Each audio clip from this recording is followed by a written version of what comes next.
let's say that somebody was coming into our church and they're black, and would they be eligible for membership in our church? Yes, they of course they would. They'd be eligible for membership in our church. But would they be permitted to participate in, embody, and practice what I would call black culture generally in our church? The answer is absolutely not. Why? Because the characteristics that mark black culture as a generalization, in the same way Paul's talking about Cretans on Crete, they are evil, murderous, violent, bestial people. They steal, they kill, they destroy, they look like Satan in how they act. They are sinful to the core. They have besetting sins that are like fatherlessness, sexual immorality. They molest children at a high rate. All of any criminal statistic that you could look at, almost pretty much without exception, they excel at them. Black culture. So when we make this generalization, one of the purposes of it, one of the points of utility for it, is for black people who do not embody that culture to repudiate it, hate it, and also for policymakers to make the kind of political movements and in terms of law and order that would usher in the change over time of that culture. One of them would be something like, I tweeted about this, the law of Moses in Deuteronomy 21 concerning a rebellious child. If 5 to 6% of black, I think it's something like 5% of black males are murderers. 5% of young Africans are committing the bulk of the murders. So if you had 100 black men in a room, even just, I think specifically, if you had 100 black men in a room, 5 of them would have committed murder, which is a lot, quite a few. As Matt Walsh pointed out, the actual number of blacks who are committing murder is more than whites, and whites are significantly greater. 60% compared to 13% percentage of the population. Yeah. So if you take that, and then you took a law like Deuteronomy 21, which is a just law that God enacted through Moses. The law was that if you had a rebellious son, you have a child they're coming up into their manhood and they're rebellious, they don't listen. He lists some characteristics, and even though they're disciplined, they will not turn. He says the fathers to bring them out into the town square. This is a rebellious son, and then they stone him to death. They kill him. And an armed robber would certainly be one of those. Oh, absolutely. Armed robber, all the ghetto violent culture. crime. Basically, take ghetto culture, it would describe this to a T. If you did that over 3 generations, how much violent crime would you have in the 3rd and 4th generation? Much, much less. What we've done instead is we've actually, with unjust weights and measures, we have wildly penalized whites for even virtuous acts in lawfare. And we have done everything because liberals have appointed blacks to positions of power, and they're practicing ethnic and racial in-group preference. Like the several black women who were involved in releasing DeCarlos, the murderer in Charlotte. I think 14 times. Yeah, something like that. His younger brother was a murderer in prison. His father was a violent criminal. Okay, so there's 2 sons and a father. If they'd cut that line off back a generation or 2 before, there's no DeCarlos to slit the throat. But what we have instead are, and in this case, the double whammy of black female judges, politicians who have appointed these sorts of people. The mayor of Charlotte, for example. The mayor of Charlotte. Like, if you look at who appointed the judge and the judge that released him, it's 2 black women.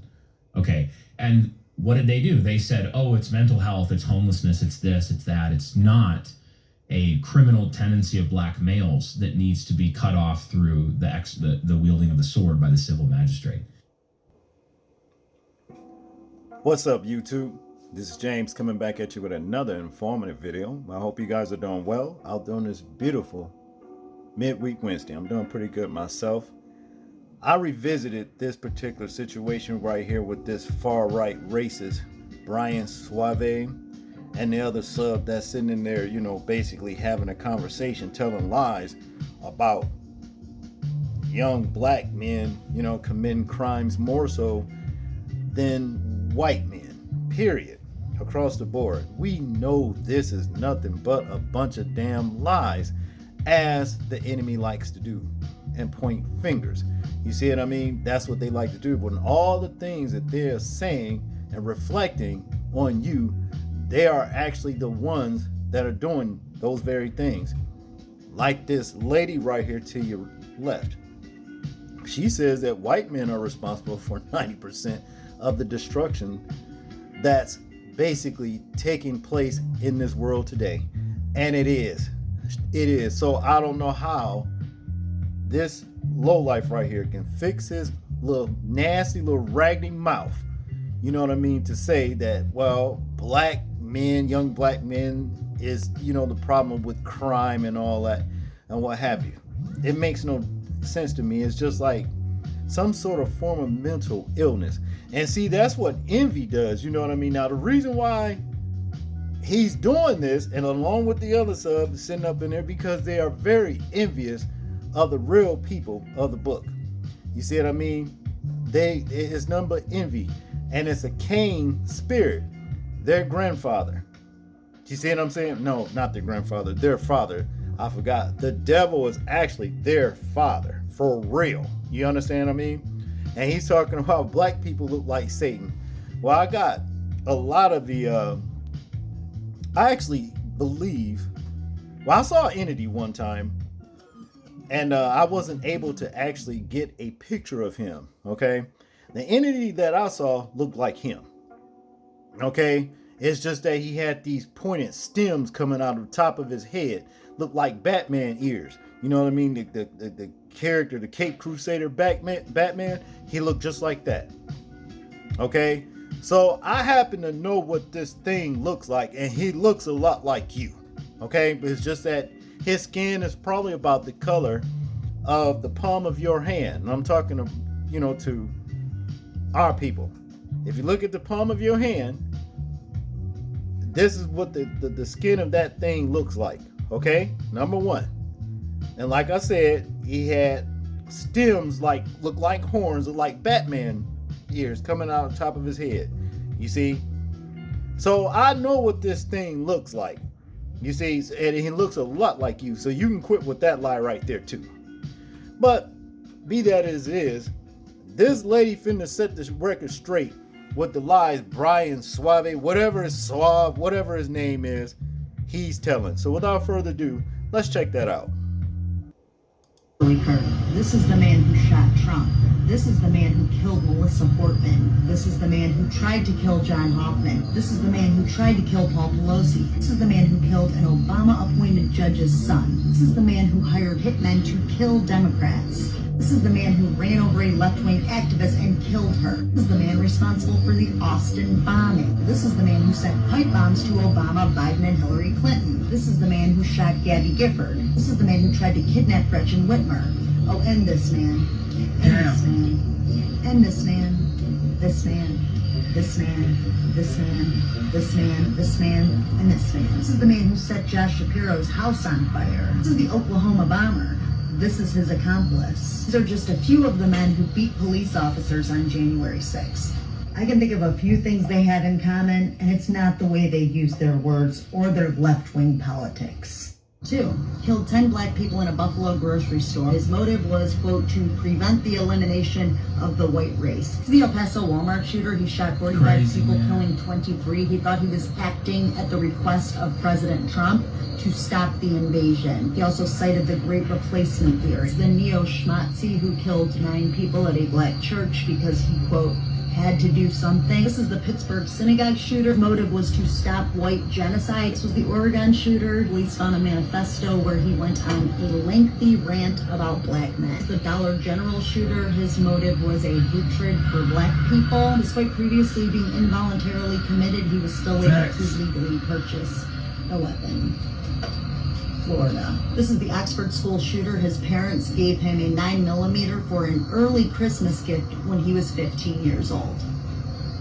They were so excited they just couldn't wait till Christmas. This is the FedEx shooter. Police found that he was viewing not like propaganda online and that he wanted to demonstrate his masculinity. The man went on a shooting spree in Atlanta, killed 8 people, 6 of whom were Asian women. This was the Dayton mass shooter, shot 17 people, killing 9, including his sister, who previously suspended from school for having hit lists and rape lists. The Santa Fe school shooter, one of his victims rejected his romantic advances. This was the Thousand Oaks shootings. This is the Parkland shooter, Sutherland Springs shooter, Las Vegas shooter, the Sandy Hook shooter. This is the Aurora Theater transgender shooter. He had an obsession with killing and chose the weapon that would allow for the maximum amount of casualties. Of course, are the Columbine shooters. Chardon school shooter who was upset that his ex-girlfriend had a new boyfriend. The Georgia school shooter, he is not transgender, no matter how many right-wing AI-generated memes tell you so. Father gave him an AR for Christmas when he was 14. The real mental health issue of this country is white men. The Middle Passage, 1.2 African Americans died. White men. Segregation, white men. Lynchings, white men. Wounded Knee, white men. The Trail of Tears, where 16,000 Native Americans died. White men. 98% of gun violence is men. 84% are white men. I see a trend. January 6th, white men. Oh wait, but then they got pardoned by who? Oh, that's right. An adjudicated rapist, pedophile, convicted felon, white man that this country put in power. Wow, why? Because they couldn't vote for the black woman. Do you see a trend? When you look at what happened to George Floyd, that is symbolic of what this country is. It is the white man putting his knee on the neck of a non-white person and saying, what are you going to do to stop me? White men are the mental health problem. And what do you see from the white supremacists? Right? They're just begging for it to be somebody on the left or a trans person or a gay person or a minority, right? Take Lincoln Riley. Oh, Lincoln Riley. Oh, did you see it was a brown person? Oh my gosh. Let's put her on a Wheaties box and add to the paper and pass bills. Oh my gosh.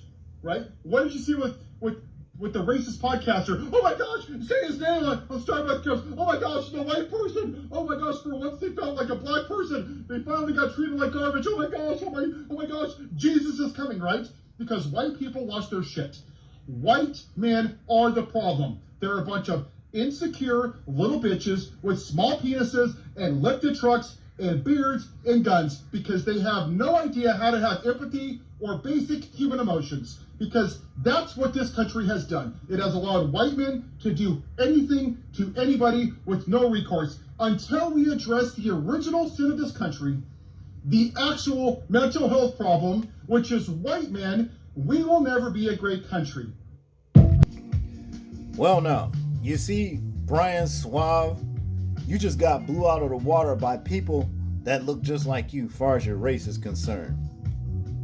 They just put your ass right in your place.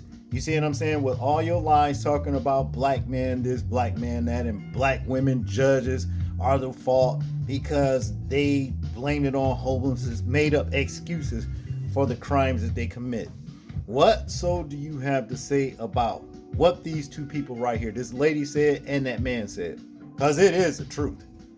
Your ass got blew out of the water, and that's just what it is. And they didn't even bring up the crime in government. You know what I'm saying? The crimes that's committed and the murdering and of other countries and all that kind of stuff. They never said anything about them. They just said it more on a lower level. You see what I mean? With those of the ones that's like you know what I mean? Far right like type thinking. That kind of thing. So yeah, you've just been exposed for all your lies right there, and it's done by your own people. And that's just what it is. Good. That's all I got on this one, people. I want you guys to tell me what you think about this particular video right here. I'm interested in hearing your thoughts on it in the comment section.